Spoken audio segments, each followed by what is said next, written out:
How could organizations use AI insights to equip managers and leaders to champion learning more effectively? I think L&D teams who think, oh, managers should help us are going to have a bit of a tough time. Managers have everything else going on. It's about architecting experiences and ways for them to really help people in easy ways. So AI could be a real enabler there in making sure that they have the right tools to actually help their teams develop. And that's what's on my mind. I'm Harold, and this is my Curious Corner. Hey everyone, welcome to the pod. Very excited to have Dr. Ashwin Mehta with us today. Ash is a big tech and AI nerd, which is great for conversation. He's also the founder and CEO of Mehtadology, and proudly have more agents working in his business than people. So lots of fun things to explore. So Ash, welcome to the pod, and also interesting to learn about your guitars. I'm sure they have some fun histories behind there. Dude, thank you for having me. It's a pleasure to be here. So yeah, the guitar's 35 years I play guitar, and mostly I use Ibanez guitars. Lots of fun stories. Each of them has a tour and has a bunch of road history behind it. But yeah, 35 years of playing basically rock and metal music. I've spoken to different leaders, Ash, about what does it mean to be an L&D leader in the age of AI. So I wanted to get different perspectives. So I've had some practitioners who are sharing their views. I've had educationalists who are thinking, how does this transform the program? What I really wanted to dive into with you is, where is the tech going and how does that actually affect the function, which is learning and development? Because often we're talking about different things, but we're not actually seeing where the technology is going. So obviously so many things going on, but from your perspective, what have been the main highlights in recent times, and where do you see AI going in terms of its function? Where we are at the moment is we have kind of three pillars that are moving forward. And one of those pillars is the agentic world. So we're talking about agents quite frequently in the discourse around technology. Assistants and agents are different things. So we have the capability to have nuance there. Do we want a hand that is being held by us when it is producing something? Or do we want autonomy and agency in that space? And we have both of those capabilities emerging in the market. That's pillar one. The second pillar is data. So data is the fuel for the AI engine, and it's becoming increasingly important that companies get this right, whether or not we're talking about machine learning layers over data lakes, or whether we're talking about knowledge bases that are used by agents, the ability to retrieve your data from something that is machine readable. We talked about vectorization and indexing and things like that. But basically, can the agent see your data before it makes a decision or before it produces something? And then the third sort of pillar of this is the middleware, the orchestration, the capability to access third-party tools to try and achieve whatever the actionable outcome, the work unit, the task structure is that you're trying to do. These three things are touching every corporate function and touching every organization. So when we talk about learning and development, we could also be talking about sales. We could be talking about marketing. We could be talking about finance, legal, any of the common departments that big companies tend to have. But these are the three things that are emerging in the tech space as the most important things to do. And it drives a difference in capability, because when we say agent, it doesn't have to be one. It could be many of them working together to achieve different outputs and outcomes, which means we need to take a systematic view of an organization, of a department, and think about what the value is that's being added, which in the L&D space, because this is, I guess, focused on L&D, we're not really that used to looking at value chains, because it's a department that doesn't really sit in the value chain of any business. Value chains tend to be inputs, throughputs, outputs that lead to revenue or customer value or something like that. And people, maybe skills, are part of that value chain. But then you have departments like L&D, which are enabling a particular part of an operating model. So it's an enabling function. And that means that as an enabling function, there's not this huge history of being able to dissect value chains. So we've had this discourse around performance consulting and how do we measure things and how do we relate what we do to revenue. And probably over the last 5-10 years, we've had this discourse around, it's difficult. It's not possible. We can't think about ROI. That's not true if you sit in a value chain part of the business. If you're in a value chain, you know exactly how whatever you're doing relates to revenue. It's not a difficult thing. So we have these kinds of conversations which lead to difficulty in the tech space, because we start to think about, how do we deploy agents? How do we deploy data? How do we deploy middleware orchestration within potentially a hyperscaler environment to think about maximizing value? It's difficult unless you're part of the value chain. So I think all of these things, the context behind the question is, what's emerging in the tech space? What's emerging in the tech space is the ability for pretty much any individual in any organization, regardless of what they're doing, to be able to access information whenever they need, to be able to access support whenever they need, in a way that is highly contextualized.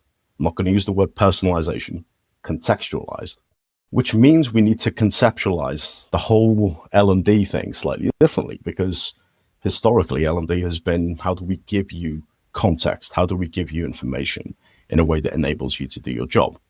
In the tech space, we can just do that in any device right now. And that's not even an emerging or a future tech proposition. That's something that's possible now. So that's the grounding probably for the rest of this discussion. So lots of things there to unpack, Ash, but I think we're coming from the world where learning is reactive, instructional design. It takes 4 to 6 to 8 weeks, depending on the tool you use to build the course. L&D holds the kingdom to programs. Now we need to delegate those keys out and find new allies. So let's start on the value chain there. When I was speaking with Lori about her new book, 8 Levers of EdTech Transformation, she mentioned a new operating model for L&D. She also mentioned how L&D needs to make friends with IT. So the L&D teams you've seen navigate this landscape successfully, what have they done and what have they maybe not focused on? So L&D versus HR, human capital management generally is a discipline, and L&D is part of that. Let's try and understand what L&D is first. So we think about L&D, the historical paradigm of L&D has been to create content, have that sit on a platform somewhere, and then try and measure if anybody interacted with that content. The content generation side of things, there are plenty of point solutions out there. You could make avatar explainer videos or whatever it is. But the whole concept of one L&D person sitting with one tool and producing some kind of media, I think that is almost redundant in the world of third-party tools being accessed by workflows and agents. That whole thing is basically going if it's not already gone. And that opens the door to things like content at rest versus dynamic content and the discussion between those two things.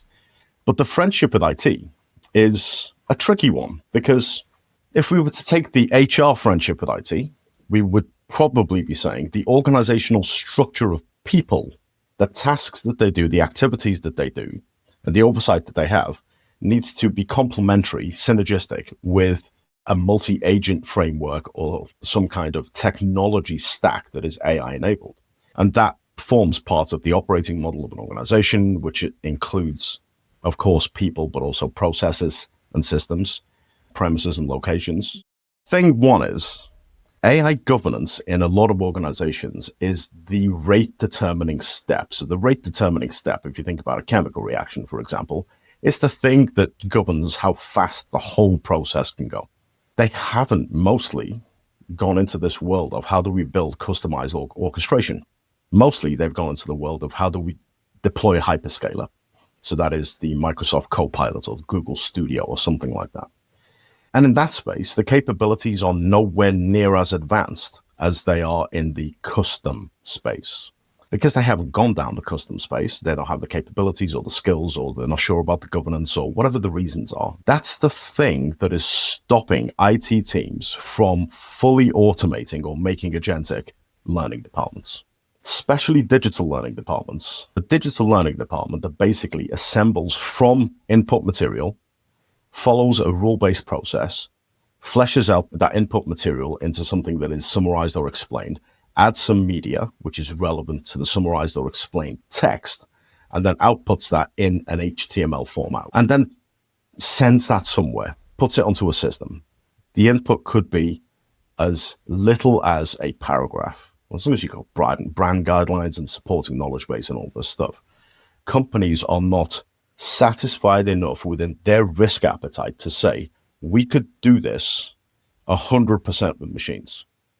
The SME who currently sends information to a learning department and it takes 4, 6, 12, 18 weeks to build an e-learning course could just talk into a voice agent, have a bunch of orchestration happening with some agentic capability, and within maybe half an hour, they could probably have something in their inbox that's ready to go.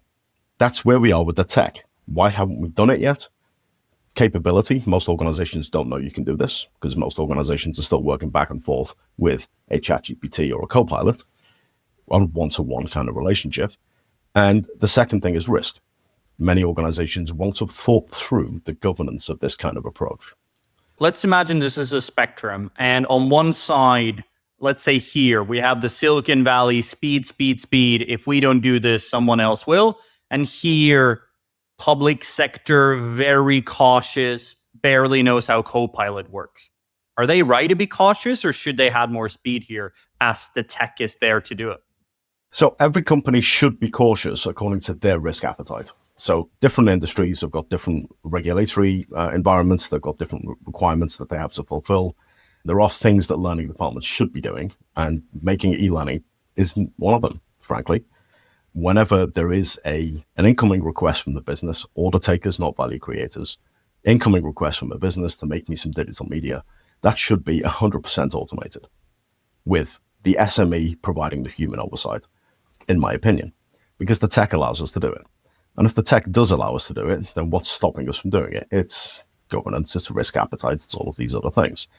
The implication of that is you have learning folks who are currently making content, one-to-one interactions with software. Let's say the AI coach is set up efficiently. Let's say it's enabled in the flow of work, whether that's a browser extension, it's headless, whether it's a learning system. So it's set up properly.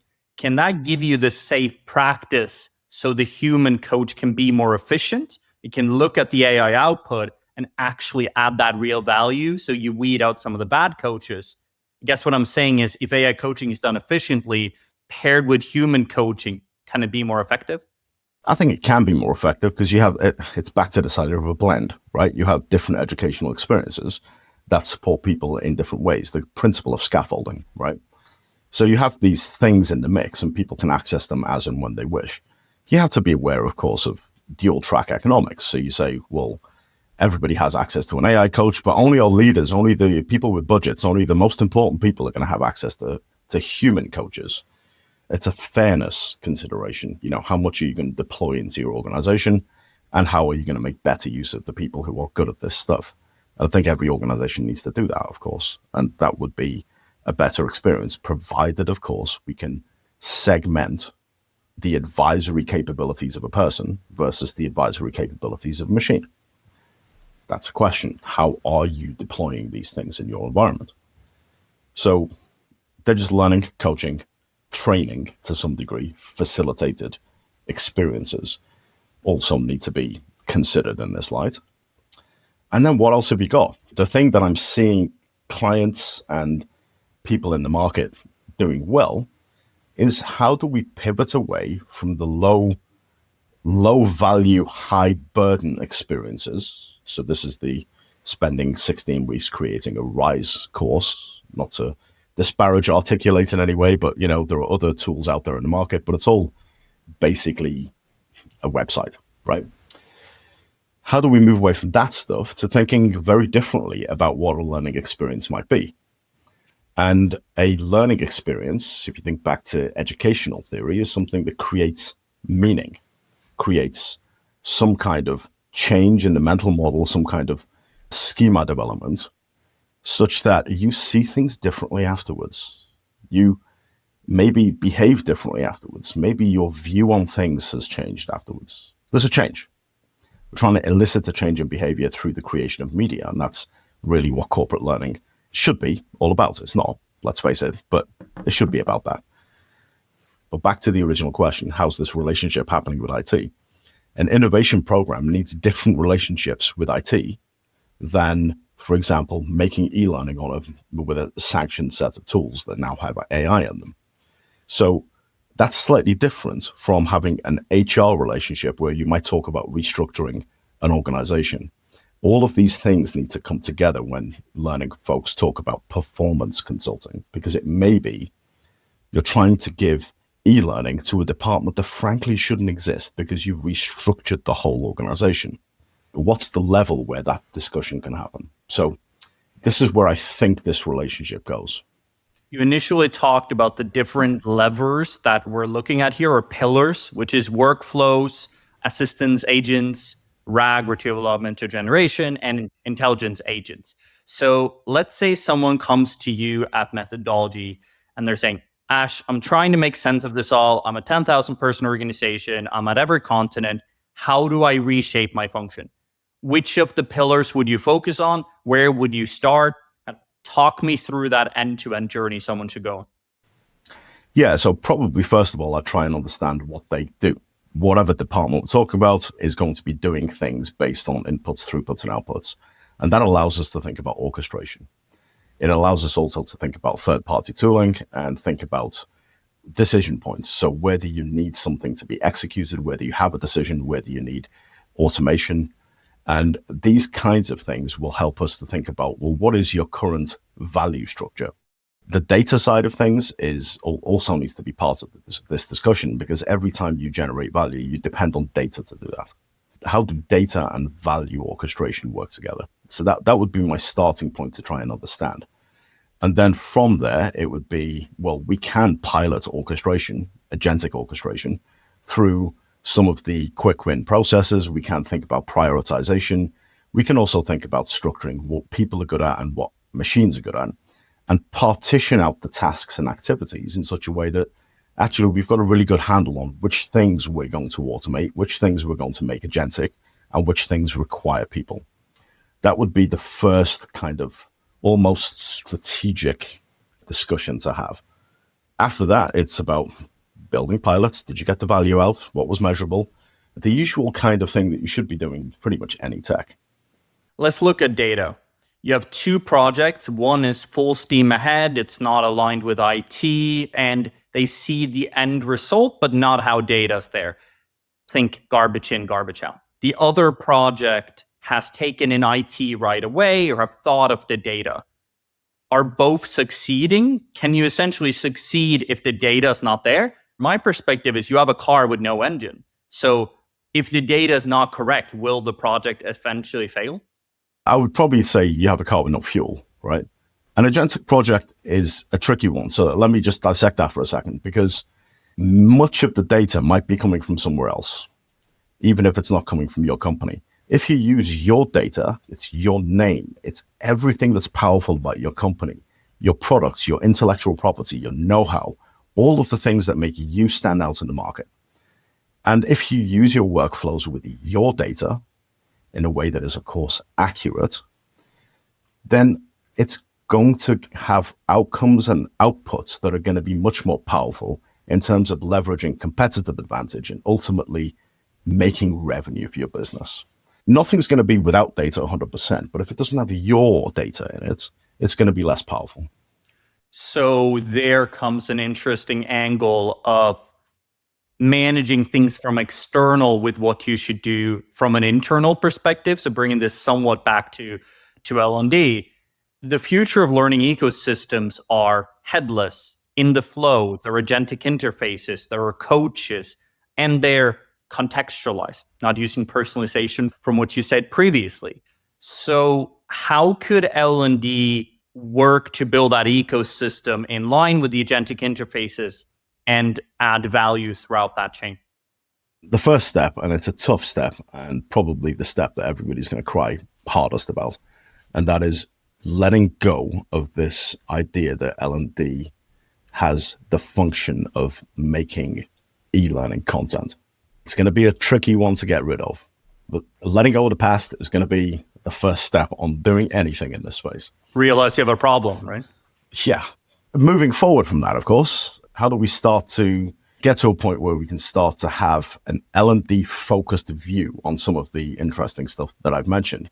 The first step, I think, with L&D teams is going to have to be skills in dialogue with the business.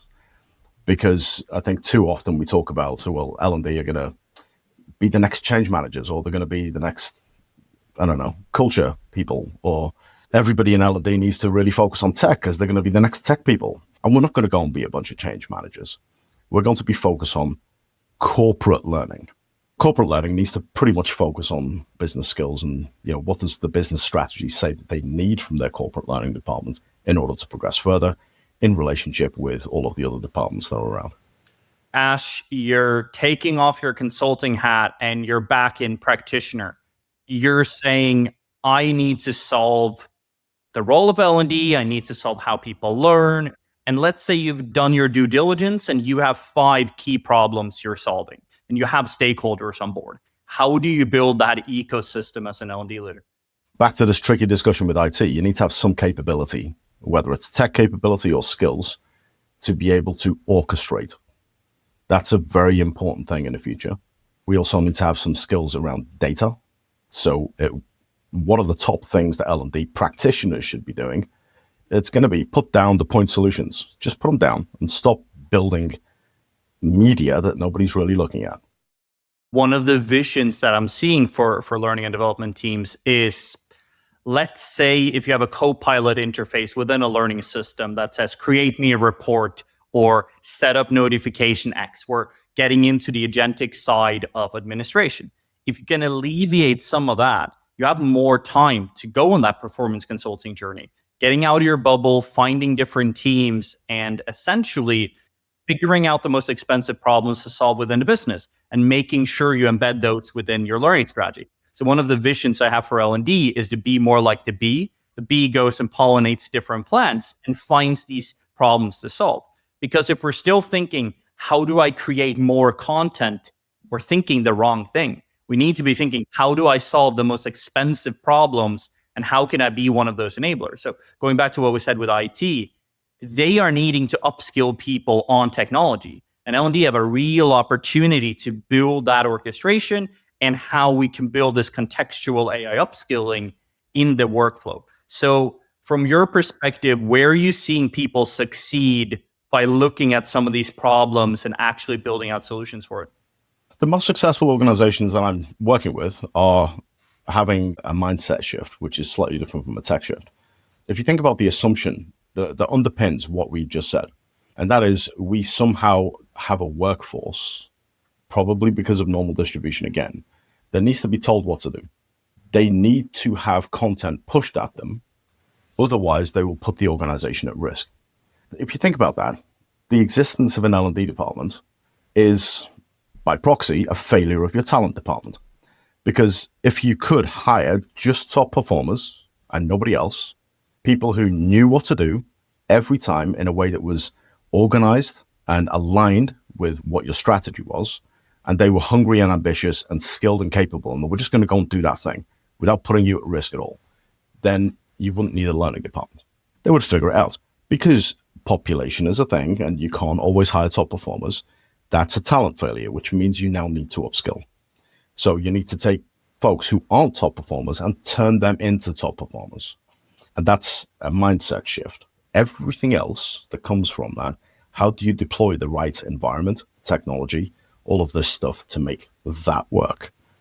And that requires a mindset shift. So I'll give you an example in my company.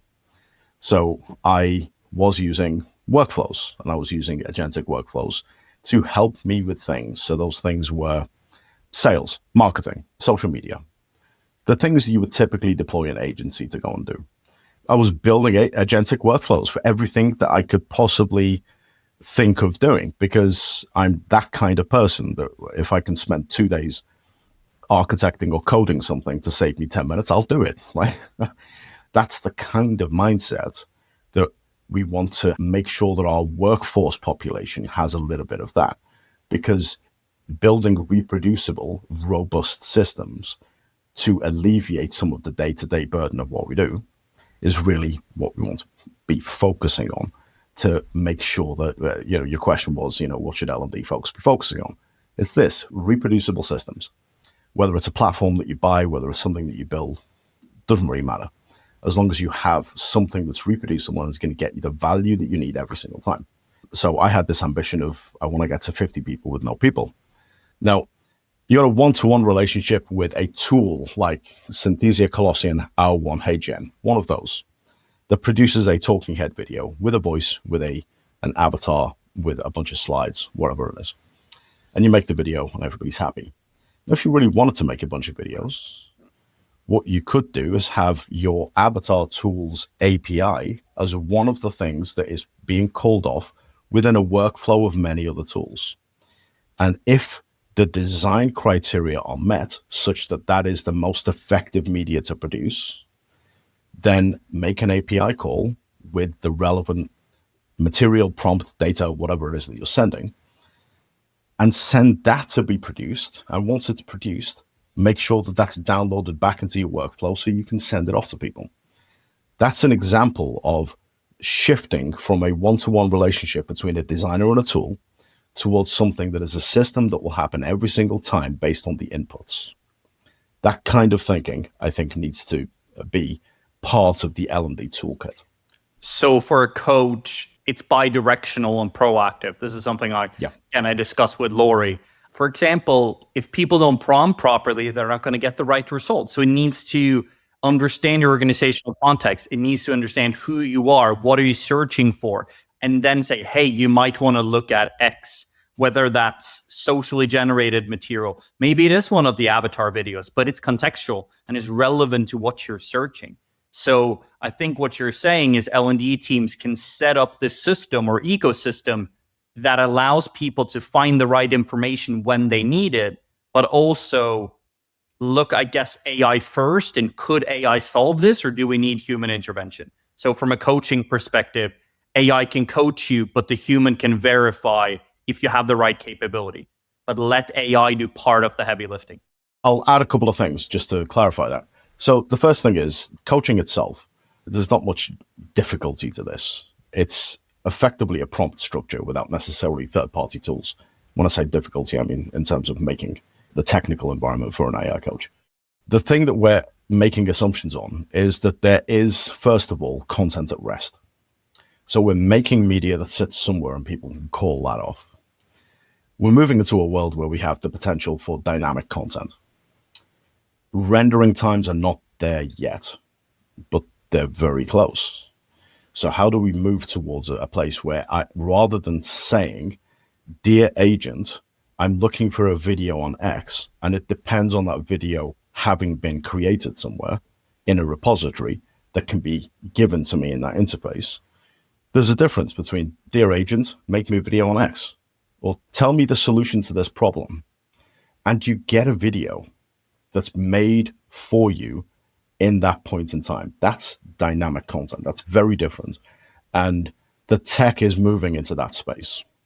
So the second part is, I would like to move away from this idea of secondary data being the thing that every organization relies on.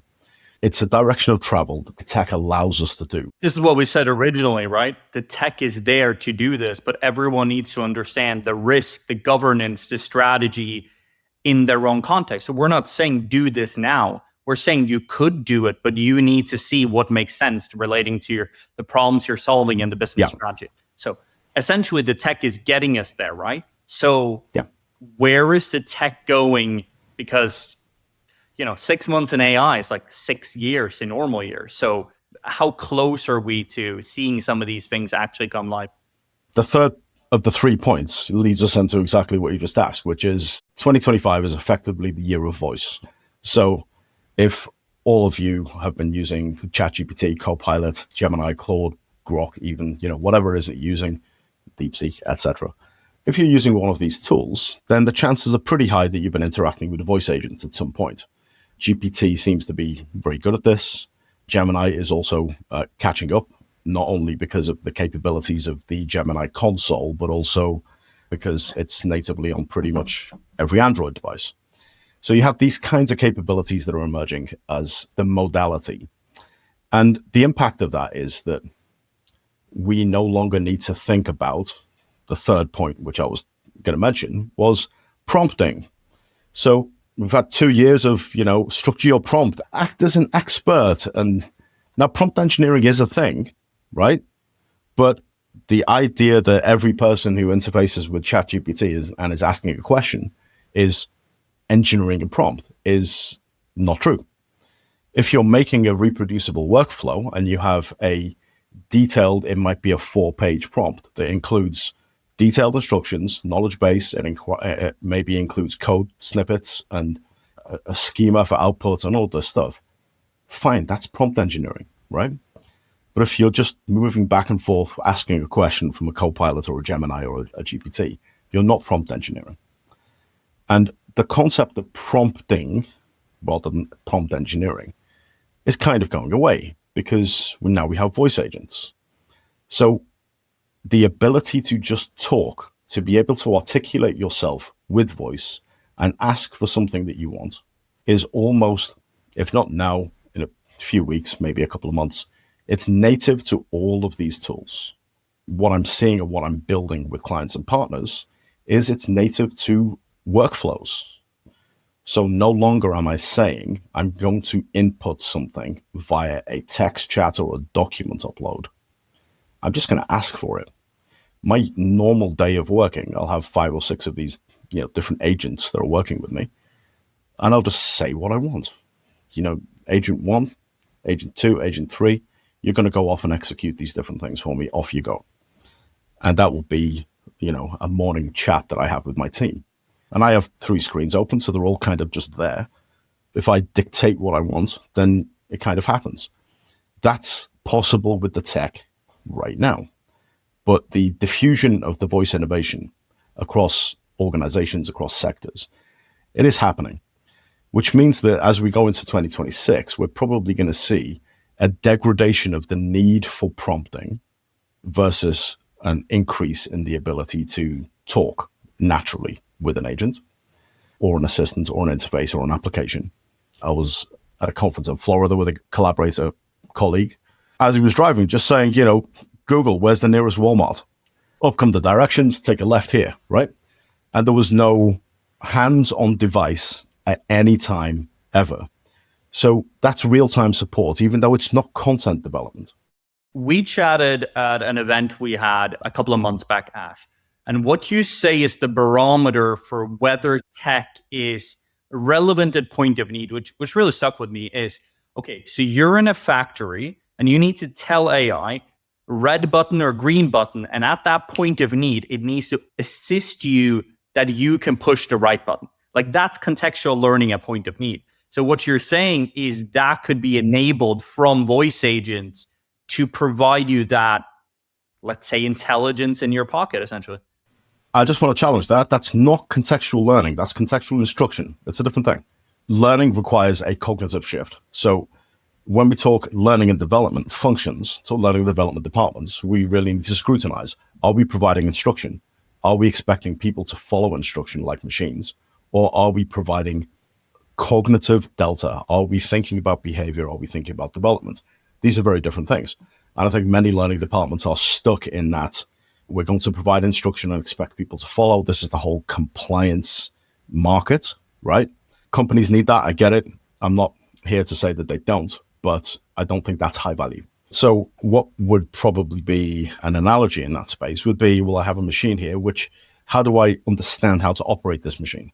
And we might need to have, and this is the area of sensory intelligence and robotics, where we say, well, how does the machine, the AI agent, the workflow, the orchestration, whatever that machine is, how does that see what you see? And we have some capability in the GPTs and Geminis of this world to enable camera.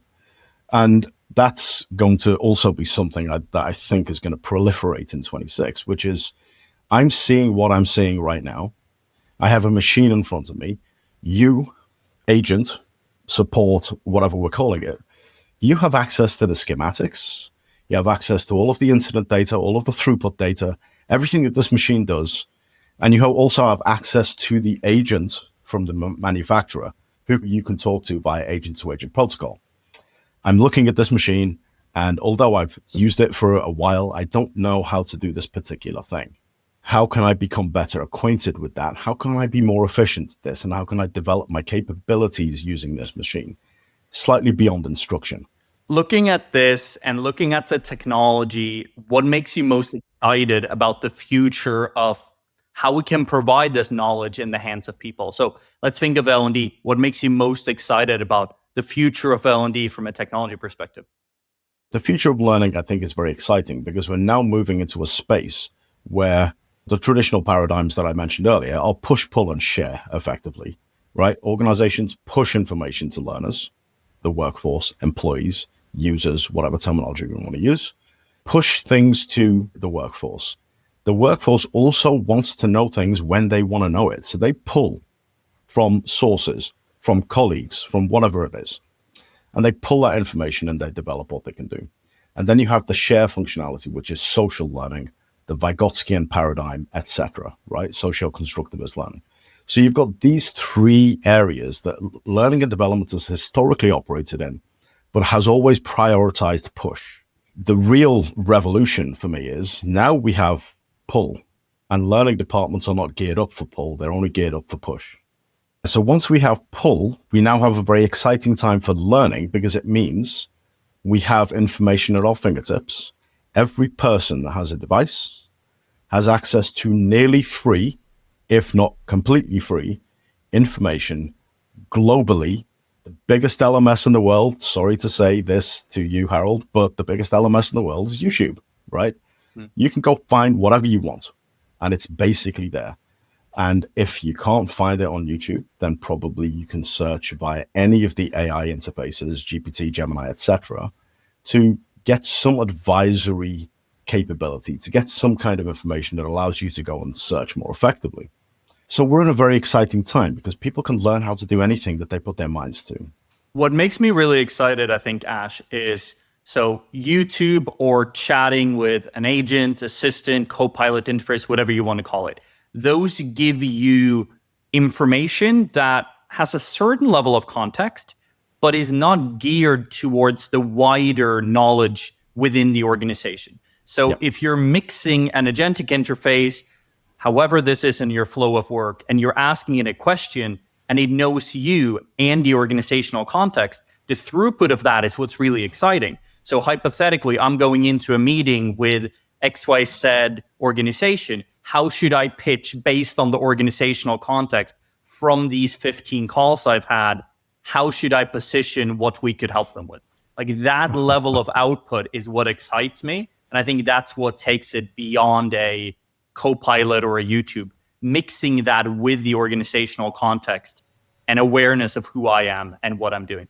It kind of goes further, right? Because you could say, well, I'm talking specifically to this person. What do we know about this person based on their social media, their demographics, their geography, right? And you start to get into a very different space about the amount of data that you can pull in about any conversation that you're having. Back to the point, I think the idea is that learning is in a very different space because we can pretty much pick up data and learn from it whenever we want to. And I'm really making the distinction between learning and instruction because a lot of this just-in-time stuff, can we get information right now? That's not learning, that's information.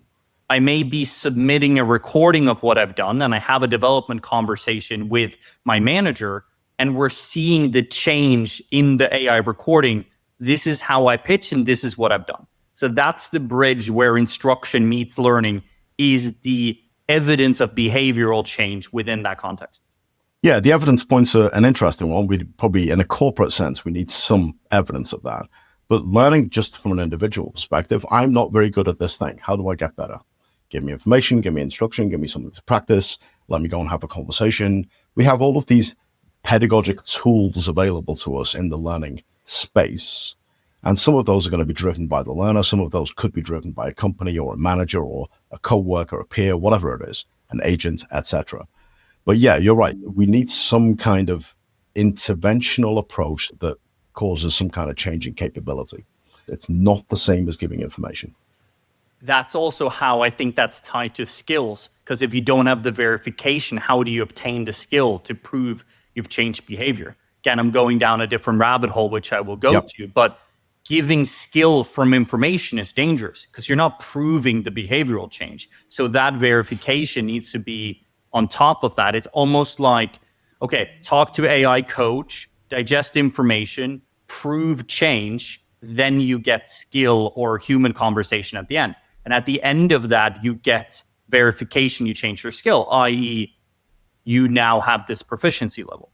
If you give it at the information stage, you only prove they received the information, not that they changed from it. Probably just need to define a couple of these things. So a skill is the ability to apply in a way that executes some kind of unit of work. Proficiency is how effective you are at applying the knowledge or whatever it is that you're applying to produce a unit of work. So it's a measure of effectiveness. With these things, we need to potentially think about the data in this space, because everything I've said up to this point was breaking down units of work, which are tasks and activities, into workflows that can be executed by a machine. And now we translate that into the world of humans and we talk about skills. Now, everything that I've said in the machine space can be measured quantitatively by throughput. And we can also look at how long did it take somebody to do something, what was the defect rate, what was the rate of supervisor intervention, et cetera, et cetera. Well, there's 2 points. Not how you build a skills-based organization, but if it's worth building a skills-based organization.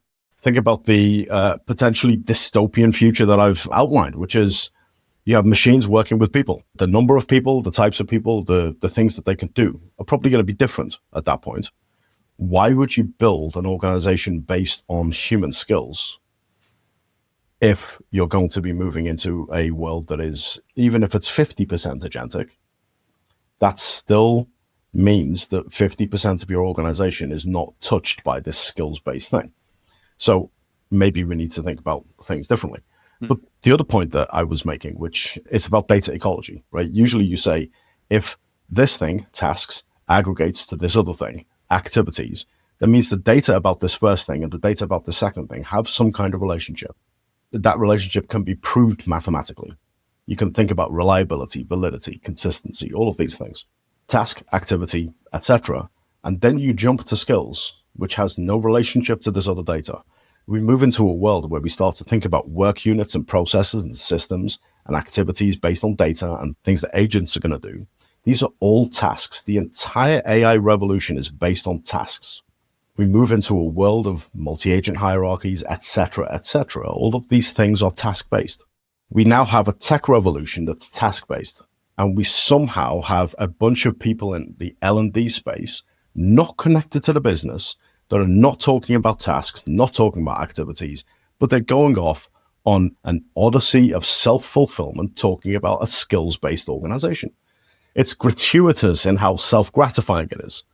To go off and talk about this stuff doesn't mean anything to anybody. I really have a hesitation on the skills-based organization perspective and whether or not it's worth doing. So to round off here, Ash, can you give me your top 3 most contrarian views about, let's say, learning and development or learning? We have one already with the skills-based organization, so let's count that as one of 3. What are the other contrarian views you have? The next one is going to be that most folks that I've met in L&D fall into basically one of 3 categories. I don't think people are self-aware enough to know which of these categories they're in. Maybe don't have an entrepreneurial or consulting mindset. And they're the folks that, I used to be an instructional designer and now I'm the head of the learning department. And then the third group is the ex-business folks. And I don't mean entrepreneurs and consultants, but I mean, I used to drive a digger and now I'm head of the learning department because I used to drive a digger, or I used to be a lawyer. Someone said, you've come to the end of your useful life as a lawyer. Why don't you go and head up the training department? And this person got maybe their secretary to make their PowerPoints and then just stood up and gave stories about the good old days. 3 categories I see in the market, and it's important for folks to realize which of those 3 categories you're in, because some categories are way more useful than others when it comes to changing, when it comes to transformation, when it comes to iteration, when it comes to getting business value. Certain mindsets are going to be easier if you're in one of those categories than the other. The shift away from making e-learning is going to be way easier if you're in one category than the other. And the ability to add value in the value chain is also going to be easier. So be self-aware. The controversial position that I have is that I think many of the folks that I meet are not that self-aware about where they are in these 3 buckets, which leads to them being unaware of how they should upskill. Self-awareness is the key thing. So I guess what you said initially, realize there's a problem, that technology is moving at a pace that unless you adapt to it, the value that you create and the influence in your organization is moving away from you, essentially. We can't have both. So if we're relying on people to do what they're told without ever questioning, without ever exercising judgment, then you have to basically give yourself over to the idea that these are the people that are never going to be part of the AI revolution. They're not going to be part of the critical thinking and the judgment and all of these things that we think are human. The moment you mention the word compliance for me, I think you failed in terms of thinking your way through a problem. That's my third controversial view. This has been fun, Ash. We've dived down rabbit holes and explored contrarian takes and also how L&D should think about this, be connected to the value chain, think of technology, it's here, how could we use it? So understand it in your context, but there's lots of opportunity and opportunities will just expand. So thanks a lot, Ash. Really recommend everyone to see Ash's writings on this on LinkedIn, as well as Methodology, and follow his journey. So thanks so much for joining the pod, Ash. Thank you for having me. It's been a pleasure. Cheers. So that's it for this conversation. I'm going to keep going down rabbit holes as we explore the weird and wonderful world of learning and development. If you want my full wrap up and takeaways, subscribe to my newsletter where I'll connect all the dots.